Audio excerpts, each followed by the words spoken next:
Hola,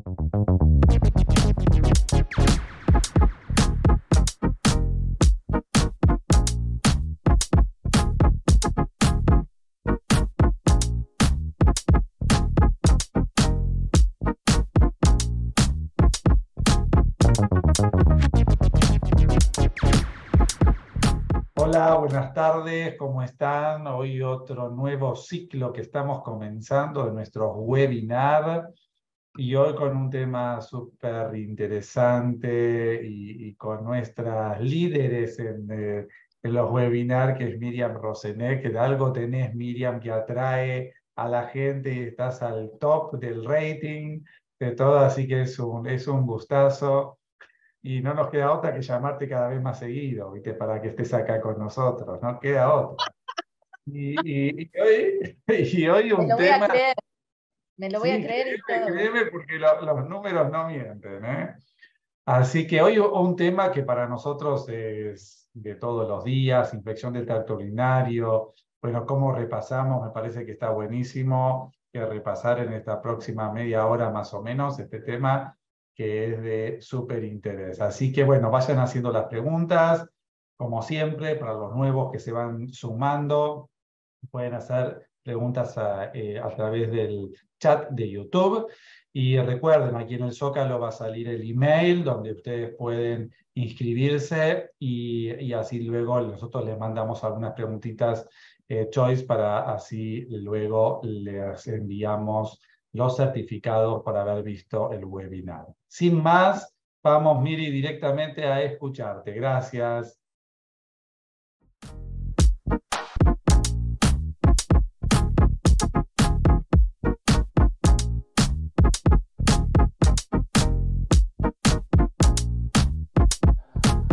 Bueno, hola, ¿qué tal? Buenas tardes a todos. Bueno, hoy vamos a hablar de un tema súper prevalente que vemos todos los días, que estamos muy familiarizados con él, que es el tema de la infección urinaria. Vamos a empezar con esta hoja de ruta, vamos a hablar de las generalidades, vamos a darle importancia a las definiciones, obviamente.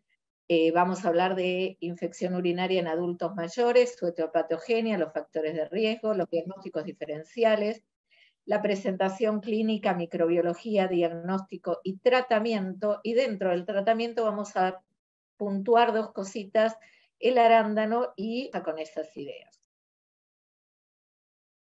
Hay 150 millones de casos de infección urinaria por año.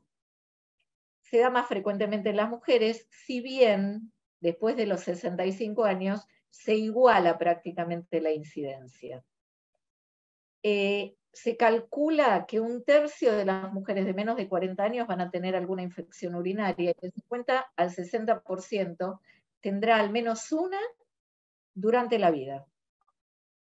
Muchas veces creemos, también en adultos mayores, y esto es importante remarcarlo, que los síntomas que son muy parecidos de vaginitis a infección urinaria y de infección de transmisión sexual, enseguida vamos para el lado de la infección urinaria y en realidad muchas veces hay que repensar esto. El tratamiento, la resistencia, todo esto es algo que cada vez tiene más peso y tenemos que prestarle mucha atención al uso racional de los antibióticos. Miri, me encantó Vamos, lo que dijiste de lo de transmisión sexual, para tener en cuenta en los adultos mayores que uno piensa que no tienen relaciones, viste, ciertas cuestiones y eso no es así que tenerlo bien, bien en mente. bien en claro y bien presente. O Totalmente, sea, total. molestia no igual a infección urinaria, esto muy claro. Vamos al diccionario. Infección urinaria, manifestaciones clínicas resultantes de la multiplicación de gérmenes en el aparato urinario. Piuria quiere decir blancos en orina. ¿Cuánto? Más de 10 por milímetro cúbico, se entiende. Bacteriuria, gérmenes en la orina. ¿Cuánto? Más de 10 a la 5. Si bien esto no todos los autores coinciden en darle la importancia al número. ¿Qué es bacteriuria asintomática? ¿Hay gérmenes en la orina? Puede o no haber inflamación, o sea, piuria, pero no hay clínica, o sea, no hay síntomas de infección en el tracto urinario. Bacteriuria no es infección. Ahora lo vamos a volver a recalcar esto. Entonces, cuando hablamos de infección urinaria, tenemos que tener las tres cosas: gérmenes, inflamación, clínica. ¿Qué es clínica? En general, síntomas clásicos como disuria, polaquiuria, ardor miccional, dolor suprapúbico, hematuria, urgencia miccional, más la bacteriuria con la inflamación. La infección urinaria puede ser complicada o no complicada. Ahora vamos a ver la clasificación en base a si hay o no un sistema urinario indemne. Cuando hay sistema urinario indemne no complicado, cuando hay sistema urinario con alguna falla anatómica, hablamos de una infección complicada. ¿Qué quiere decir recurrente? Que vuelve. ¿Cómo que vuelve? En los últimos 6 meses, por lo menos 2. En el último año, por lo menos 3. En ese caso hablamos de infección recurrente, que puede ser o una recaída, o sea, la misma infección que no terminó de curar, mismo germen, menos de 15 días de la infección anterior, o una reinfección, otra vez tiene una infección, más de 15 días de la infección anterior, y puede o no ser el mismo germen. Y recordemos la otra cosa importante. ¿Qué quiere decir germen? Nombre y apellido. Nombre, Escherichia coli. Apellido, tal antibiograma. Nombre, Proteus mirabilis. Apellido, tal antibiograma. O sea, germen, el mismo quiere decir mismo nombre y apellido y mismo antibiograma. ¿Ok? También puede ser que sea el germen que se hizo resistente. Puede pasar Esa esa ya es situación. otra historia. Esa es otra historia. Bueno, Esa yo te ya digo es otra porque historia. yo me hago las preguntas que la gente se puede estar haciendo. Decir, bueno, uy, Ah, pero es pucha, verdad. lo O traté 2 sea, veces con lo mismo, se hizo resistente. es verdad, es verdad. Pero ahí, en general, por supuesto, es la misma bacteria y en general no es que cambia totalmente el antibiograma. Por ahí el antibiograma pierde una o dos herramientas, pero no es otro antibiograma. ¿Se entiende? ¿Qué Perfectamente. pasa en adultos mayores? Motivo de consulta súper frecuente. Es la segunda causa de infección de adultos mayores en la comunidad, después de las infecciones respiratorias. 5% de las consultas en ambulatorio son por infecciones urinarias, pero lo más importante en cuanto a la resistencia antibiótica es que es la causa más frecuente de prescripción de antibióticos en la comunidad. Se da más en mujeres, como dijimos, la primera causa son los bacilos gram negativos y tiene alta morbilidad, sobre todo más que mortalidad. Otra vez con el mismo esquema de Venn para volver sobre el mismo concepto. Colonización, bacterias en orina, más inflamación, bacteriuria asintomática. Si le agregamos los síntomas, hablamos de infección urinaria. Tiene que haber bacterias en la orina para una infección, pero con las bacterias solas no alcanza. La piuria en general acompaña a la bacteriuria y no es indicación de tratamiento. ¿Cuál es la etiopatogenia de la infección urinaria? Tenemos factores a favor de la infección, o sea, en contra del paciente, y factores en contra de la infección que nos protegen. ¿Cuáles son los malos de esta historia? Ser mujer, la anatomía y la menopausia, en el caso de las mujeres mayores que pierden la protección hormonal sobre el epitelio urinario, la presencia de catéteres y la presencia de relaciones sexuales. El bicho, factores de virulencia bacteriana, de estos gérmenes que son uropatógenos, o sea que tienen un amor especial, una adherencia para con el epitelio urinario. ¿Qué nos protege? La indemnidad anatómica, los estrógenos en el caso de las mujeres, que a su vez generan un ambiente propicio para que los lactobacilos se instalen ahí y justamente generan un microambiente adverso a los gérmenes uropatógenos. De toda esta interacción depende la facilidad o dificultad de tener una infección urinaria. Ok, entonces, ¿cuáles son los factores predisponentes para la infección urinaria? Los cambios hormonales que generan atrofia del epitelio urogenital con la menopausia. Cuanto menos lactobacilos hay, menos protección tengo. La multiparidad, las alteraciones del piso de la pelvis favorecen las infecciones urinarias.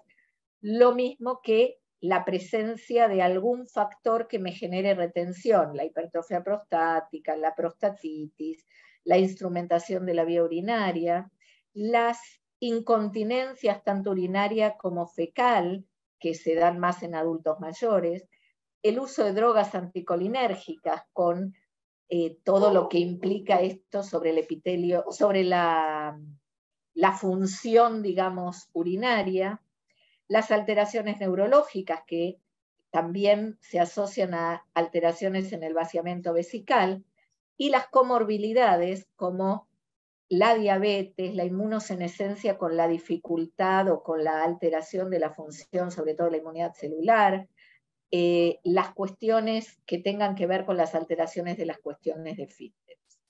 Bacteriuria versus ITU. Vamos a ver ahora entonces las cosas que no tenemos que pensar como sinónimos, ¿ok? Primero, bacteriuria no es lo mismo que infección urinaria. ¿Qué quiere decir?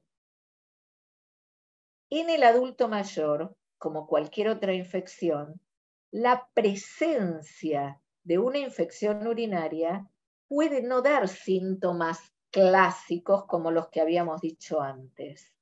Puede ser muy sutil, pero cuando hay una alteración del estatus basal, un quiebre de la línea basal de este paciente, tengo que pensar en infección urinaria.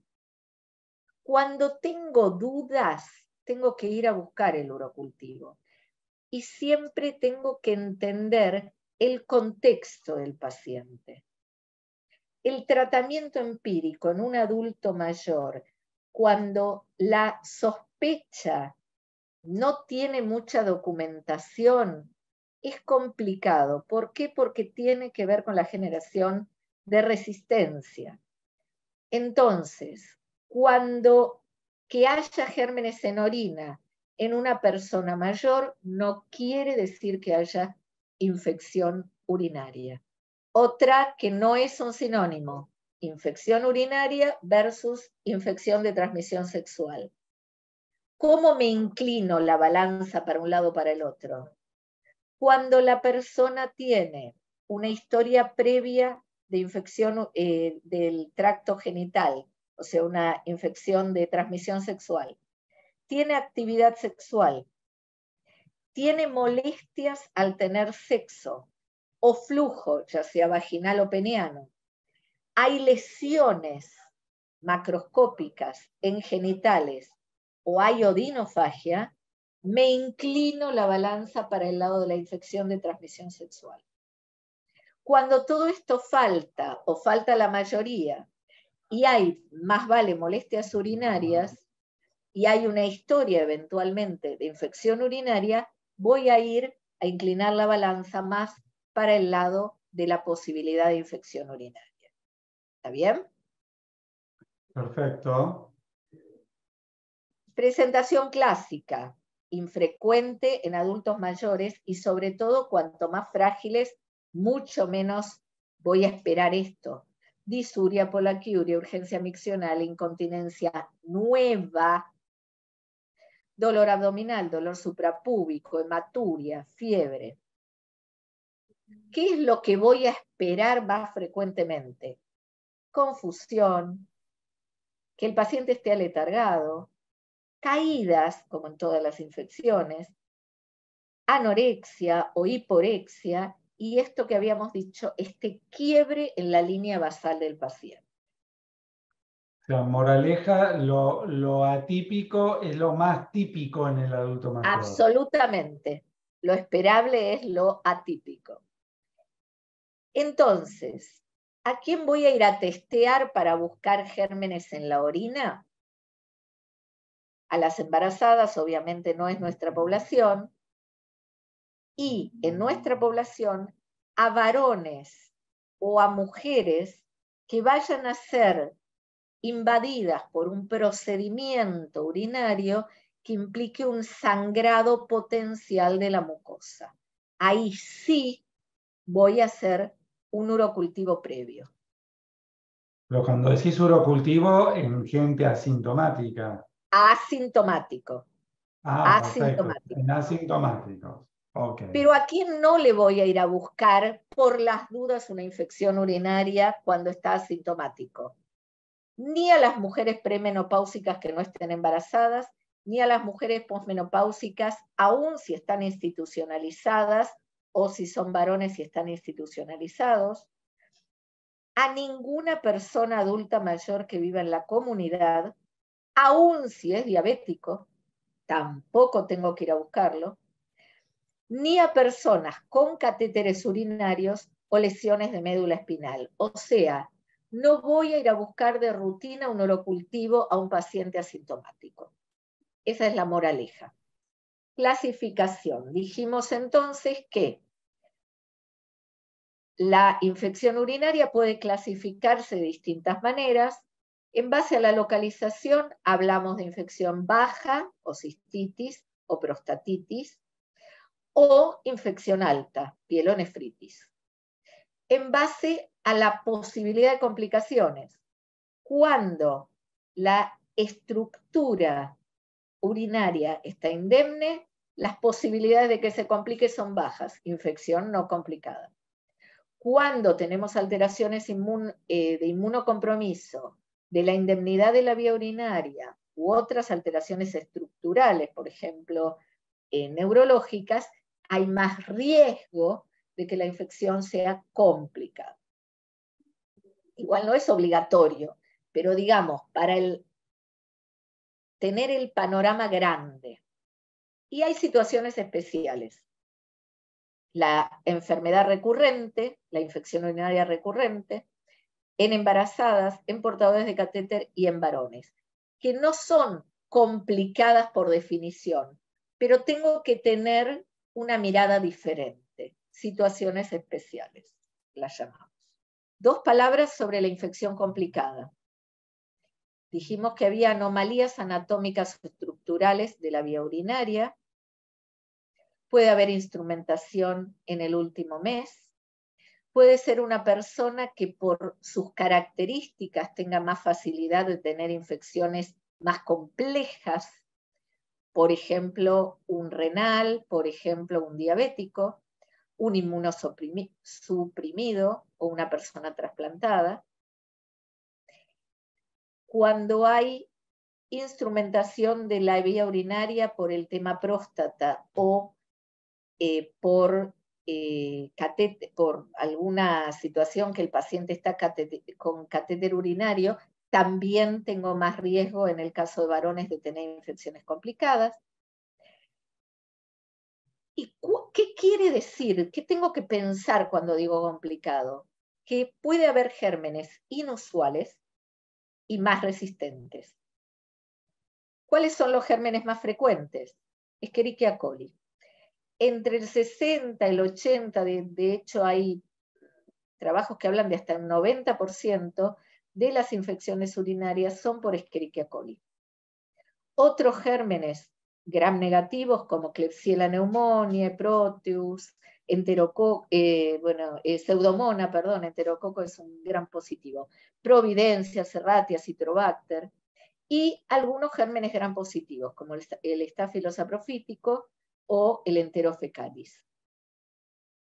Es interesante lo que vos estás comentando ahora, porque en más de una oportunidad vemos pacientes que quizás usan pañales crónicamente o están mucho postrados, son muy frágiles, y después cuando la primera vez que tiene síntomas y vos lo vas a estudiar y tiene algún bichito que es más resistente, y te llama la atención porque quizás no recibió tanto antibiótico previamente. Tal cual. En este trabajo español del año 2005, hicieron una evaluación para ver cuáles eran los gérmenes que más frecuentemente veían. Y como vemos acá, tanto en forma global, o sea, en todas las infecciones urinarias, como sobre todo en la infección urinaria baja no complicada, la cistitis no complicada, la mayoría de los gérmenes son Escherichia coli. Y también en las complicadas, pero por supuesto muchísimo menos que en los casos de la infección urinaria común, baja, sencilla de tratar, etc. Y los otros gérmenes de los que estuvimos hablando. Puede haber infecciones polimicrobianas, son más difíciles de evaluar, por supuesto, porque uno no sabe bien qué antibiótico usar, qué tratar, etc. En este otro trabajo también español del año 2011, lo que evaluaron es en 800 infecciones urinarias no complicadas, más o menos, no me acuerdo el número exacto, pero eran más o menos 800 infecciones, 700 y pico, mujeres, infección urinaria baja, no complicada, y lo que analizaron fueron los antibióticos en cuanto a la resistencia. ¿Y qué vieron? Que el porcentaje de resistencia para determinados antibióticos era altísimo. Se dice que cuando hay más de un 20% o un poco más de resistencia primaria, y esto es muy importante saber qué es lo que me pasa localmente, no puedo usar ese antibiótico empírico. Como vemos acá, más del 20% para ciprofloxacina, para analidíxico, para ampicilina, una resistencia altísima, menos para amoxicilina cuando lo acompañamos con ácido clavulánico, y para las cefalosporinas. Muy alta la resistencia al trimetoprima sulfametoxazol. ¿Qué nos queda en el tintero como, no en el tintero, en la bolsa de herramientas? La fosfomicina y la nitrofurantoína. Dos antibióticos que en esta y en muchas otras series todavía tienen una buena posibilidad de ser usados en forma empírica. En las mujeres posmenopáusicas, como vimos en la diapositiva, todavía esto está más exagerado. Entonces, mujer posmenopáusica, darle de entrada ciprofloxacina, nalidíxico no tenemos en este momento, pero ampicilina o trimetoprima sulfa no es una buena estrategia inicial al menos. Este otro estudio, también español y más nuevo, de Navarra, España, del 2018, con cepas que fueron evaluando desde el 2010, vemos que también la resistencia se repite y uno de los antibióticos que realmente todavía tienen muy buena, son muy interesantes como herramienta, es la fosfomicina. Qué interesante saber en cada lugar, ¿no? O sea, cuál es tu resistencia antibiótica. Imprescindible, y ahí me das pie para esta diapositiva, que es nuestra, no mía. Es de Argentina, es un trabajo que se presentó en SADI en el año 2018. Son 14 centros, de los cuales tomaron 467 pacientes jóvenes, una edad media de 37 años. La mayoría, el 70%, eran infecciones bajas, el 80% Escherichia coli, otra vez. Con una resistencia primaria, o sea, estas pacientes no habían recibido inicialmente antibióticos, entonces 22% para ampicilbactam, 27% para trimetoprima-sulfa, 10% para quinolonas y cefalosporina de primera y menos 7% para nitrofurantoína. Y más o menos lo único que cambiaba bastante era que la Escherichia coli tenía mucho menos resistencia que cuando se veía todos los gérmenes en general. Cuando miraron, si bien la mayoría de las pacientes eran más jóvenes, pero cuando miraron la diferencia entre pacientes menores y mayores de 50 años, no vieron diferencia en la resistencia bacteriana, a diferencia de lo que había pasado en el español. Por supuesto, el uso previo de antibióticos se asociaba a mayor grado de resistencia. Moraleja, en nuestro país no podemos empezar un tratamiento empírico, ni con trimetoprima sulfa, ni con ampicilbactam, ni con ampicilina. Diagnóstico, entonces, urocultivo en infección urinaria baja, primera infección urinaria baja, una persona con indemnidad de la vía urinaria, no pienso que va a tener gérmenes resistentes ni se me va a complicar, es lícito no hacer el urocultivo en esta situación. Sí, siempre lo tengo que hacer cuando tengo fallas en el tratamiento, no es la primera infección urinaria, tengo un catéter, tengo un antecedente de infecciones urinarias recurrentes previas. En todos estos casos es mandatorio el urocultivo. En pacientes que pienso en pielonefritis siempre voy a hacer también hemocultivo, perdón. ¿Y qué pasa con las tiras reactivas? ¿Son útiles las tiras reactivas? Sí. Las tiras reactivas sirven para generar un pretest. Entonces, ¿qué miden las tiras reactivas? Dos cosas. Bichos y blancos. Bacteriuria a través de los nitritos y piuria a través de la estearasa leucocitaria. Entonces, si yo tengo ambas cosas positivas, o sea, quiere decir, tengo bacteriuria y tengo piuria, y por supuesto tengo clínica, porque si no, ¿para qué lo voy a usar? Tengo una alta sospecha y el tratamiento está justificado, con una sensibilidad del 93%, una especificidad del 72% y un valor predictivo positivo del 96%.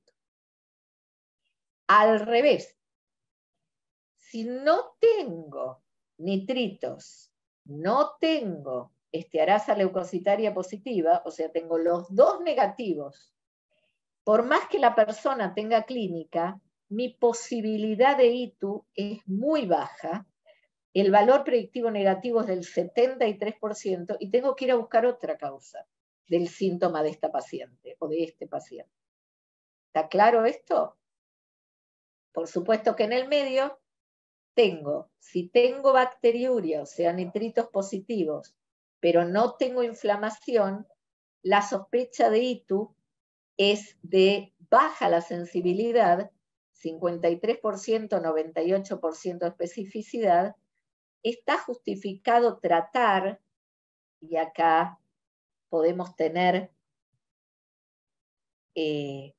dudas que esté justificado. Yo lo que diría es que en estos pacientes hay que hacer el urocultivo y por supuesto que la guía de urocultivo sirva para el tratamiento y el antibiótico que voy a usar. Cuando hablamos de que no hay bacterias, o sea, nitritos negativos, y solo tengo inflamación urinaria a través de la esterasa leucocitaria, sigue siendo alta la sensibilidad y la especificidad, pero tengo que pensar que infecciones urinarias sin bacteriuria, tengo que ir a buscar realmente, hacer el urocultivo y buscar otras causas. Pero como guía está realmente sirve. Medidas preventivas para infecciones urinarias recurrentes. Como dijimos, cuando bajan los estrógenos locales, bajan los lactobacillus, atrofia la mucosa vaginal y por lo tanto tengo más facilidad de tener infecciones. Dar estrógenos en crema u óvulos es importante, es útil. El promestrieno, sobre todo, no voy a nombrar marcas, pero hay una formulación que tiene mucho alcohol. Entonces, cuando hay mucha atrofia, esto arde muchísimo. Evitar las formulaciones que tienen mucho alcohol.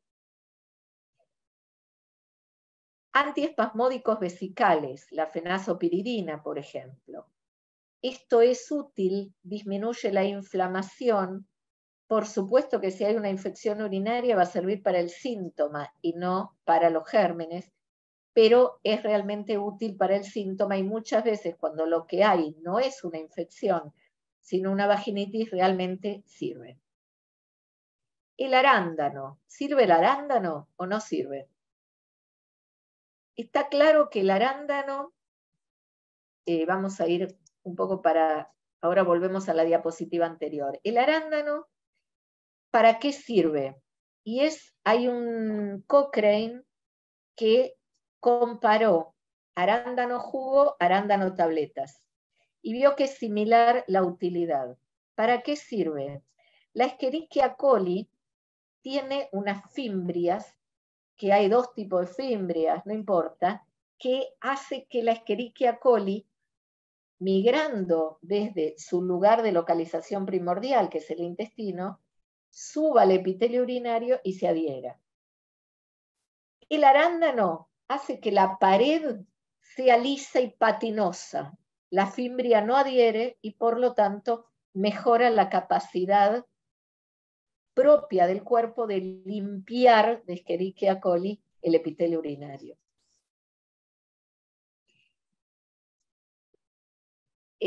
Este es el trabajo de Cochrane en donde se ve que tanto las tabletas como el jugo son similares y favorecen, si bien esto es en muy pocos trabajos, pero que favorecen la utilidad del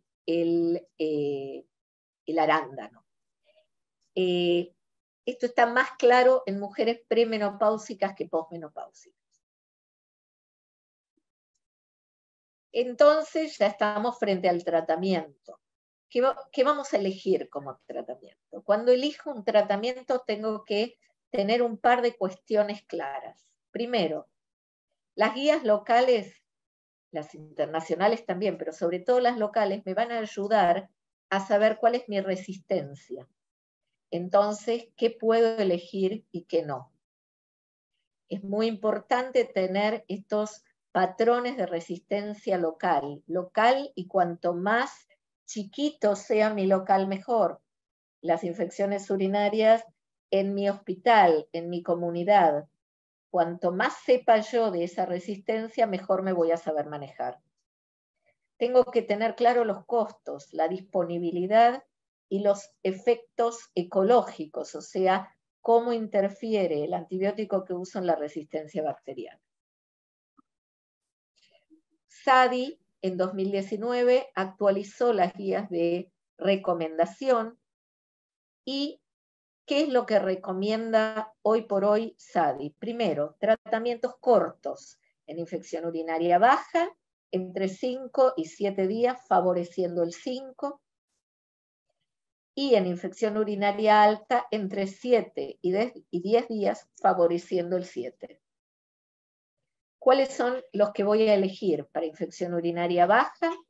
La nitrofurantoína, la cefalexina o la fosfomicina, que tiene la ventaja de que es una sola dosis, un sobre que se diluye en agua, que está disponible en nuestro medio y que tiene la ventaja de ser una única dosis. Una palabra sobre la nitrofurantoína. Si bien está escrito acá cada 12 horas, el tema es que la formulación de nitrofurantoína que tenemos nosotros en el país no permite ese intervalo interdosis y nosotros tenemos que usarlo cada 6 horas hasta que tengamos una nueva formulación de nitrofurantoína. ¿Y qué alertas, Miri, qué alertas siempre con la nitrofurantoína en los adultos mayores con el tema de la función renal? Entonces, ahí siempre, es un gran claro, limitante. es una limitante. También el tema de, si bien se ve realmente muy poco, el tema de la nitrofurantoína y la fibrosis El pulmonar, pulmón. que está escrito. En la pielonefritis, estos son los antibióticos, no vamos a ir uno por uno, que se usan. Estas guías están disponibles online. En el varón, recordemos el varón con el tema de la instrumentación de la vía urinaria más frecuente por el tamaño de la próstata, las prostatitis muchas veces. Después de los 65 años dijimos que iguala o se acerca mucho, por ahí, se acerca mucho, la prevalencia, la incidencia, perdón, en el varón y en la mujer. Mismos antibióticos podemos utilizar en la infección urinaria baja y acá están también los antibióticos que podemos utilizar en la infección urinaria alta, por supuesto, siempre urocultivo previo. Dos palabras de este antibiótico que es la fosfomicina, y no digo nuevo porque es de 1969, pero fue rescatado. Este antibiótico es un análogo del fosfonolpiruvato, está producido tanto por el Streptomyces como se produce sintéticamente. Tiene disponibles 2 formulaciones orales y una formulación para uso endovenoso. Y tiene un mecanismo de acción que es inhibir. Tiene una analogía, se parece mucho al fosfonolpiruvato. Entonces engaña a la bacteria que lo utiliza pensando que es fosfonolpiruvato para formar su pared bacteriana. La pared bacteriana no se puede formar con esto, y ahí está el efecto bactericida de este antibiótico. Como es un efecto muy diferente a otros antibióticos utilizados, es rara la resistencia cruzada. Y esto también lo hace atractivo e interesante, tanto para gram negativos, aún las cepas productoras de penicilinasa, como para los gram positivos más frecuentes de la orina.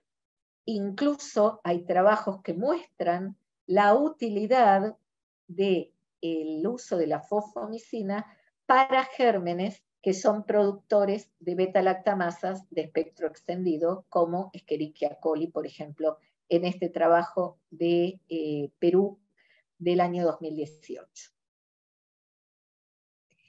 Terminando entonces, ¿con qué nos quedamos? Bacteriuria sintomática e infección urinaria son frecuentes en los adultos mayores, pero no son sinónimos. Tenemos que distinguir entre una y otra. ¿Cómo? Por la presencia de clínica. Presencia de clínica que no voy a esperar una cosa muy florida en un adulto mayor, sí en el robusto, pero en el adulto mayor frágil voy a esperar síntomas sutiles. Voy a ir al urocultivo para asegurarme. Voy a utilizar las tiras reactivas también para ayudarme a pensar. No voy a pedir nunca urocultivos en adultos mayores asintomáticos, salvo cuando va a ser sometido este adulto a la instrumentación de la vía urinaria que pueda llegar a sangrar la vejiga. Ojo con los antibióticos, son herramientas finitas. Cuanto más tenga de los gérmenes locales, mejor me voy a guiar para su uso. Y tengo que tratar de utilizar siempre las herramientas no farmacológicas, hasta cierto punto no farmacológicas, los estrógenos, los lactobacillus, etc. Para finalizar, patología prevalente en adultos mayores, la infección urinaria. Los factores predisponentes tengo que tratarlos para evitar llegar a la infección urinaria. Recordar que puede haber síntomas atípicos. Nunca debo tratar una bacteriuria asintomática ni pedir urocultivos de control. Y si bien en la primera infección urinaria es mandatorio, no es mandatorio hacer el urocultivo, cuando tengo dudas sí lo es. Así que con esto les agradezco vuestra atención y aquí terminamos. Bueno, Miri, muy lindo, un súper repaso de todos los temas prevalentes en la práctica cotidiana. Aprendimos muchas cosas, básicamente lo que tiene que ver con el tema del antibiótico, qué usar, qué dejar de usar.